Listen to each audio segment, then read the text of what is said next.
Aduque na ACL na naman. Out na sa Chocomucho for 1 season.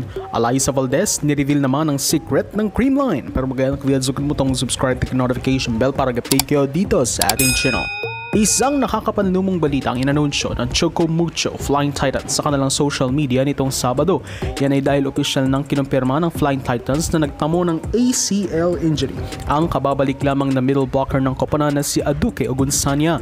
Matatandaan na noong laban ng Chocomucho kontra sa Next Led sa mismong first game of the season, bumagsak si Ogunsanya dahil isang bad landing. Matinding sigaw ang narinig mula sa kanya, which means sa tila napakasakit nang nangyari sa kanya. Ngunit makikitang agad siyang tumayo at gustong ipakita na tila hindi ito seryosong injury. Ngunit matapos ang ilang linggo, kinumpirma nga na siya ay nagtamo ng injury. Tila minamalas talaga si Aduque, kayong alam naman natin na kababalik niya lang din sa volleyball bago matapos ang 2023. Patapos na magpagaling sa una niyang injury at di pa nga siya nakakabuelo sa kanyang comeback, dun pa siya bumagsak ng malala at nagtamo uli ng isa pang injury. We are disheartened by this unfortunate development considering Aduque had just fully recovered from her previous injury and is making a strong return. We are, however, confident in her resilience and spirit to overcome this challenge once again. Management will provide Aduque with the best possible treatment and medical attention to ensure that she will be back with the team at the appropriate time, stronger than ever before. Yan ang bahagi ng pahayag ng Chocomucho.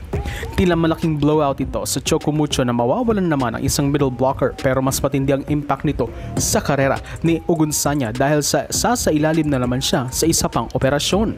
Alam natin na matindi ang epekto sa katawan at performance ng isang player pagkagaling sa sunod-sunod na operasyon o injury.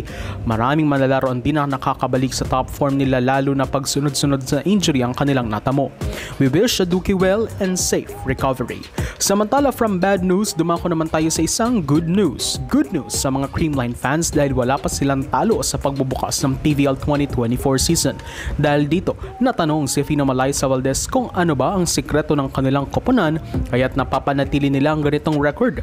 Ibinulgar naman ito ni Phenom. Ang sagot ni Alyssa, ang kanilang deep lineup. Yan umano ang malaking sikreto kung bakit napapanatili ng Cool Smashers ang kanilang unbeaten record sa torneo. That's one of the advantages also kasi yun, as you've said, napakahaba ng conference. Most especially, laging biruan din naman sa team namin. But definitely, isa kami sa mga teams na matatagal na dito sa PVL. Isa kami sa mga teams na mas madami din talagang veterans. So, we take that as an advantage for us. Yan ang pahayag ni Captain Phenom Alyssa Valdez.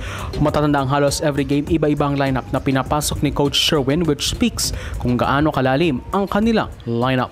So, throughout ng events, for support this channel, please subscribe, notification bell to updated on my coming videos.